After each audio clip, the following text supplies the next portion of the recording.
Okay, we're here at the residence of Quinton.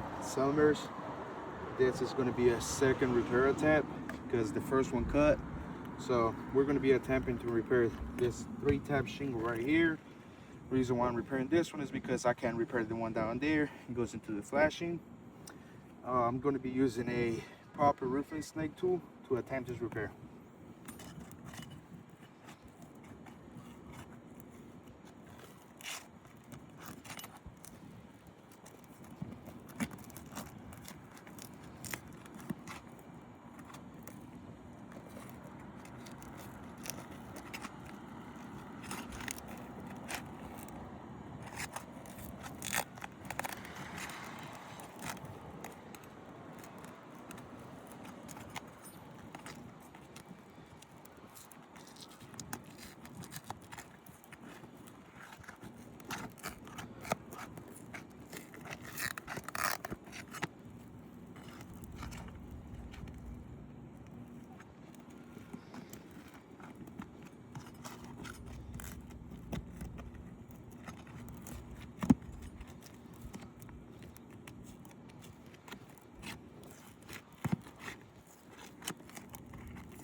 As you can see, just attempting to repair this shingle. The mat transfer is ripping this shingle right off.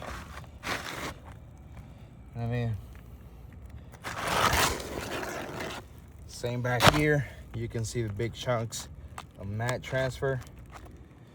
Look at this right here. That's just not gonna make our shingle add back onto this. And as you can see back here under the shingle, it's not going to be properly repaired. As you can see right there, I'm gonna go ahead and put this shingle, which was the one that was found as a match for this roof. I'm gonna go ahead and use this to put back on this roof.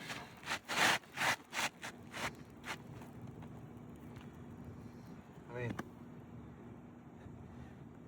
you can already see the last shingle still longer than this. It's just, it's not going to be properly repaired. It's going to be exposed to wind and water damage.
Well, that will conclude on repairing this roof. For this matter, I would recommend a full roof replacement. I mean, this just is not going to add back on never to this right here. It's just going to be fully exposed to wind. Thank you.